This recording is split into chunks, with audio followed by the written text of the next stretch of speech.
Hoje, mamãe morreu. Ou talvez ontem, não sei bem. Recebi um telegrama do asilo.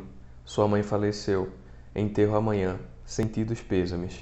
Isso não esclarece nada. Talvez tenha sido ontem. Sejam bem-vindos, meus amigos e minhas amigas. Eu sou Igor Salles e você está no Conversa na Catedral. Hoje iremos falar desse romance incrível aqui, O Estrangeiro, Albert Camus. Como vocês viram na introdução, esse é um dos inícios mais impactantes da literatura universal. Um livro que, quando li pela primeira vez, acredito que tenha 13, 14 anos, me causou uma profunda estranheza e inquietude. Mas antes que entremos no romance propriamente dito, quem foi Albert Camus? Albert Camus nasceu em Mondovì, 7 de novembro de 1913 e morreu em 4 de janeiro de 1960. Foi um escritor, filósofo, romancista, dramaturgo, jornalista e ensaísta franco-argelino. Ele também atuou como jornalista militante envolvido na resistência francesa, situando-se próximo das correntes libertárias durante as batalhas morais no período pós-guerra. Seu trabalho profícuo inclui peças de teatro, novelas, notícias, filmes, poemas e ensaios, onde ele desenvolveu um humanismo baseado na consciência do absurdo, que é um tema muito importante aqui para esse romance, da condição humana e na revolta como a resposta a esse absurdo. Para Camus, essa revolta leva à ação e fornece sentido ao mundo e à existência.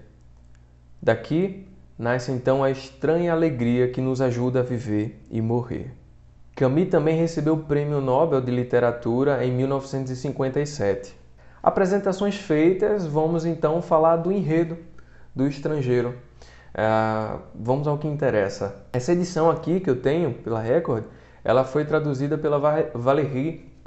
Eu não sei, eu acredito que não exista outra tradução do francês para o português, a não ser essa. E, bom, vamos lá.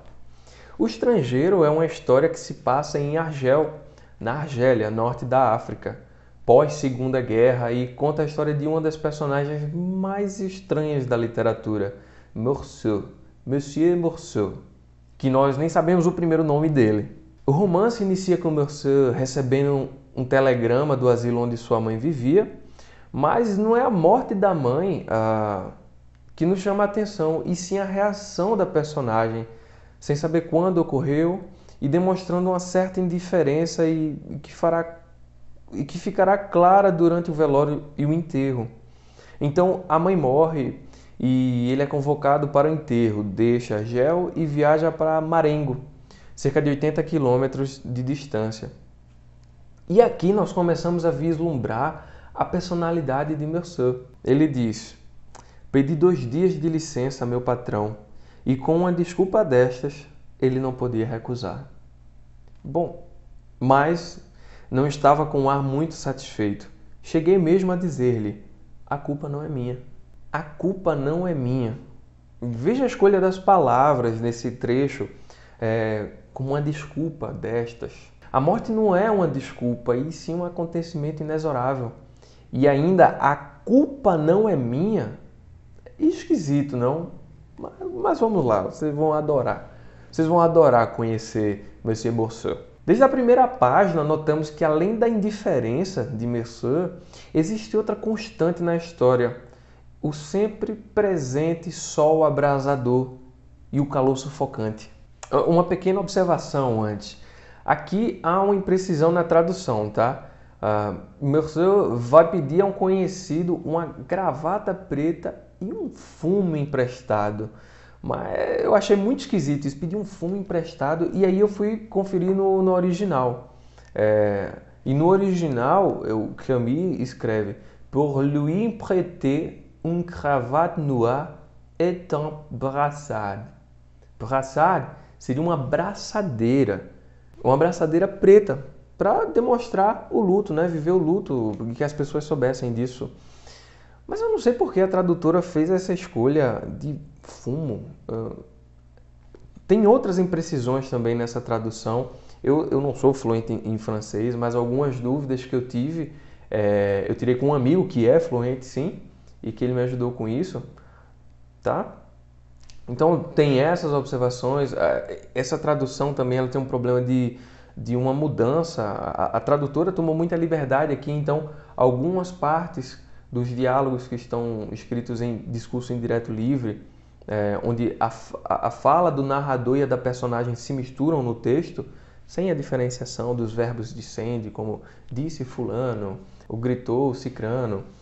A gente tem essas alterações, tá? Que sim tem um efeito no ritmo, na cadência, com o ritmo narrativo e o ritmo psicológico. Mas continuemos. Quando ele chega ao asilo, se recusa a ver o corpo da mãe e durante o velório fica sempre distante do caixão. Ele fuma, dorme, bebe café e fica de conversa fiada com o zelador do asilo. Uma coisa muito interessante, impressionante nessa cena é que o Monsieur em nenhum momento ele demonstra a dor de perder a mãe, o sofrimento, ele não chora, e isso choca as pessoas de certo modo, tá? Ele também é questionado qual a idade da sua mãe, mas ele simplesmente não sabe. Assim, o cara é completamente indiferente a essa situação e até mesmo a pessoa da mãe. E como veremos, tudo isso vai ser usado contra ele, tá? É curioso também que durante todo o velório, ele se preocupa em conhecer a vida do zelador, mas não em velar a própria mãe. O que é, no mínimo, assim, inusitado, ou você pode até dizer, pô, isso é de uma insensibilidade atroz, né? Vamos lá, eu tinha falado para vocês também um pouquinho do Sol, que é quase uma personagem dentro desse romance. E durante o enterro, e durante todo o romance, na verdade, o Sol ele se torna ainda mais potente, no enterro especificamente, mais esmagador. E a cena mais dramática é não a do filho chorando a mãe, mas a do noivo da mãe. Sim, a mãe acabou encontrando um noivo no asilo, tá? Então, esse noivo andando sob o sol escaldante, no cortejo fúnebre, o suor misturado às lágrimas, e quando tudo acaba, Monsieur só pensa, abre aspas, houve ainda a igreja e os aldeões nas calçadas, os gerânios vermelhos sobre o túmulo do cemitério, o desmaio de Pérez, o noivo. Disse-ia um marionete desconjuntado. A terra cor de sangue que deslizava sobre o caixão de mamãe, a carne branca das raízes que nela se misturavam, mais gente ainda, vozes, a aldeia, a espera diante de um café, o ronco incessante do motor, e a minha alegria quando o ônibus entrou no ninho de luzes de Argel, e eu pensei que me ia deitar e dormir durante 12 horas. O cara estava mais preocupado em chegar em casa e dormir do que propriamente sentir a perda da mãe. Ele nem ao menos sabia que a mãe queria um enterro católico. Veja que coisa esquisitíssima. No dia seguinte, ele se preocupa com o que o patrão acha da sua falta no trabalho e pensa, bom, não é culpa minha se enterraram mamãe ontem em vez de hoje. Então ele passa por todo um processo e vai mostrando pra gente toda a sua insensibilidade, a sua incapacidade de sentir a perda dos outros, a perda do outro.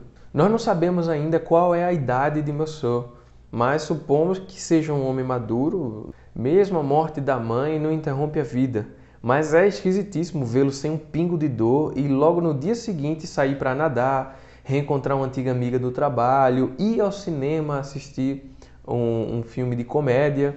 E até esquisito quando ele encontra essa amiga na porta do cinema, ela vê a braçadeira negra e se espanta perguntando se ele estava de luto. E ele diz que sim, que a mãe morreu no dia anterior, e ela se espanta assim, mas também não fala nada. Simplesmente vai ao filme com ele e dorme com ele aquela noite. Aí então a gente começa a conhecer o estilo de vida de Monsieur, um cara solitário que vive numa vizinhança estranha, praticamente vive no seu quarto enquanto todo o resto do apartamento fica abandonado. E gosta de observar também os movimentos da rua, ver os comerciantes, as pessoas que que passam, descem do bonde e caminham pela rua, as famílias. Ele é esse cara que gosta de ficar observando a vizinhança enquanto fuma seu cigarro e faz as suas refeições à janela. Mas ele sempre vem com essas afirmações inconvenientes que são ainda mais pesadas pelo tom seco e passivo que usa. Pensei que passara mais um domingo, que mamãe agora já estava enterrada, que ia retomar o trabalho e que, afinal, nada mudara. Moçô então nos apresenta o seu círculo de convivência, o vizinho salamano, o velho que vive brigando com o próprio cachorro. Os dois viviam com um pé de guerra tamanho e uma certa cumplicidade esquisita que os dois começam a se parecer. Então o velho, ele se parece com o seu cachorro que tem doença de pele, poucos pelos, e o velho é muito parecido também. A carne meio chagada, os cabelos ralos e horríveis. No entanto, quando o cachorro foge, o velho fica assim devastado pela perda do cão. E tem também uma personagem muito importante para a história que é o Ramon, Ramon Santé, que é um outro vizinho de Meursault e é um cara conhecido por ser um proxeneta. Em determinada altura, o moço encontra com o Ramon no corredor e o Ramon convida para tomar um vinho e comer uma linguiça enquanto eles conversavam. É uma linguiça, pessoal, linguiça normal, linguiça. Nada dessa coisa suja que passou aí na cabeça de vocês. Porra, paciência, né? Isso é um livro sério, gente. Ramon então conta a Meursault que tinha uma garota árabe que estava armando contra ele. Na verdade, essa garota era uma amante que ele tinha, que ele sustentava. Pede ajuda de Meursault para elaborar um plano de uma vingança onde seria mais justa na visão dele. E Meursault, não, tudo bem, posso ajudar sim. Aí ele pede para escrever uma carta. Meursault vai lá, escreve uma carta, mais ou menos fazendo uma reconciliação com a mulher, convidando ela para ir para casa e para eles se acertarem. E aí o cara faz isso aí também, no dia que ela chega lá, ele desce a lenha na mulher de novo, espanca a mulher de novo. É uma confusão terrível. O Meursault vai lá e ajuda o cara a se livrar da polícia, que naturalmente bateu na porta do cara para saber o que estava acontecendo. E o Meursault ainda diz, não, o cara é um cara trabalhador, não sei o que, blá, blá, blá. E serve de testemunha para ele, tanto no dia quanto quando ele for chamado na polícia para prestar esclarecimentos sobre esse acontecimento. Enfim, Ramon fica muito feliz porque encontrou esse... Assim, não é bem amigo assim, porque Ramon fala, você quer ser meu amigo? E o moço diz, não, tanto faz, é algo que ele vai dizer sempre, sim. Para vocês terem noção, a Marie, que é essa namorada nova dele, né? Ela pergunta se ele a ama e ele responde assim, perguntou-me se eu a amava. Respondi-lhe que isso não queria dizer nada, mas que parecia que não. E você vê que coisa... Porra, tá, tudo bem você não amar a mulher, mas dizer desse jeito assim é meio... O cara é meio sem tato também, né? Esquisitíssimo. Mas vamos lá. Você também...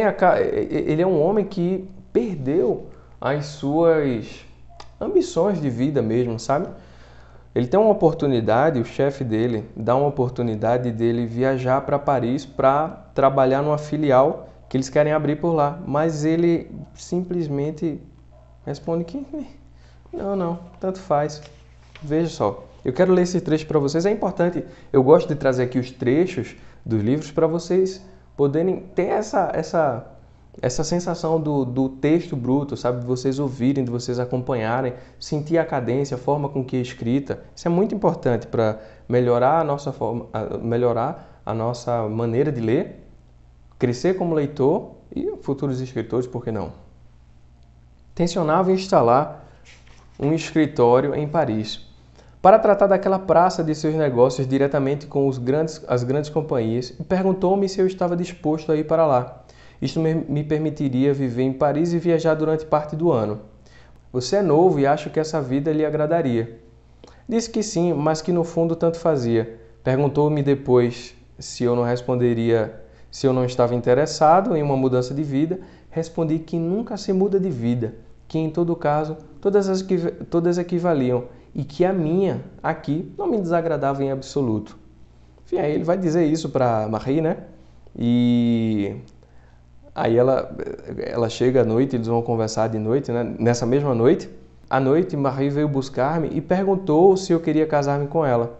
Disse que tanto fazia, mas que se ela queria, poderíamos nos casar. Quis então saber se eu a amava. Respondi, como aliás já responderam uma vez, que isso nada queria dizer, mas que não a amava. Aí ela pergunta, nesse caso, por que você não casa comigo? Eu disse, não, mas porque você não quer casar? Ela, mas casamento é importante. Pô, não, não é importante. E ela mesmo assim aceita casar com o cara depois. Você vê que ela também não é uma criatura muito perfeita do juízo, né? Porque, pô, que mulher quer casar com um cara que diz abertamente que não ama ela e que no casamento não é nada demais? Como forma de agradecimento, Ramon convida Monsieur e Marie para passarem um dia na casa de praia do amigo Masson. Masson é o nome do amigo, não é que ele é maçom, não. Beleza, então no caminho para a praia, até o ponto de ônibus, na verdade, o Ramon percebe que estão sendo seguidos pelos árabes. Os árabes, filho, irmão da ex-namorada que ele espancou. Pois é, os caras estavam intimidando o Ramon já há um tempo e estavam perseguindo nesse dia também, coincidentemente. E aí eles ficam ligados, né? Depois os caras ficam para trás, eles não perseguem, porém perseguem sim. Mas vamos lá. Chegando na praia, eles passam uma manhã agradável, nadando, mergulhando, brincando na água, depois vão almoçar e depois do almoço, depois de muito vinho, comida à vontade, os três, Ramon, Monsieur e Masson, vão caminhar pela orla da praia para achar a comida enquanto as mulheres ficavam lá organizando a casa. No meio do caminho, eles encontram os dois árabes, tinham dois só no momento, e aí eles dizem o seguinte, olha, Ramon fala, eu pego aquele que é o irmão, se o outro vier para cima de mim, Masson, tu toma conta dele. E aí deixam a pistola, um revólver com o Monsieur. Diz, ó, tu fica aí de olho, porque se os caras vierem com palhaçada, se vier com deslealdade, aí tu dá um jeito, ajuda a gente aí. Tá bom. E o cara, tá, tudo bem. Bom, enfim, a luta dá uma confusão, porque um dos árabes saca uma faca, corta o braço e o rosto do maçom. E aí eles fogem depois, os três vão na casa de um vizinho médico lá na praia mesmo, e o médico cuida do maçom, eles deixam o maçom lá e volta para dar satisfação para as mulheres, né? Quer dizer o que aconteceu e tudo mais. Porém, nesse tempo, o Monsieur, que ele não estava bem, na verdade, ele fala o tempo todo que estava meio atormentado pelo sol, por conta da bebida também, ele estava sem chapéu e tudo mais. Ele resolve dar uma caminhada, e o cara tá meio assim, né? E ele caminha sozinho pela praia até encontrar o árabe lá numa nascentezinha, deitado numa boa. E essa cena, eu vou ler novamente aqui para vocês, porque ela é muito forte, nossa, ela é impactante. Pensei que bastava dar meia volta e tudo estaria acabado. Mas atrás de mim comprimia-se toda uma praia vibrante de sol. Dei alguns passos em direção à nascente. O árabe não se mexeu. Apesar disso, estava ainda bastante longe, parecia sorrir, talvez por causa das sombras sobre o seu rosto. Esperei. A ardência do sol ganhava minhas faces e senti gotas de suor se acumularem nas minhas sobrancelhas. Era o mesmo sol do dia em que enterrara a mamãe. E como então, doía-me sobretudo a testa e todas as suas veias batiam juntas debaixo da pele.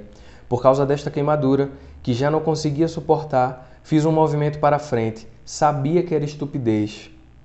Que não me livraria do sol se desse um passo, mas dei um só passo à frente.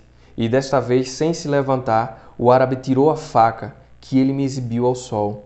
A luz brilhou no aço e era como se uma longa lâmina fulgurante me atingisse na testa.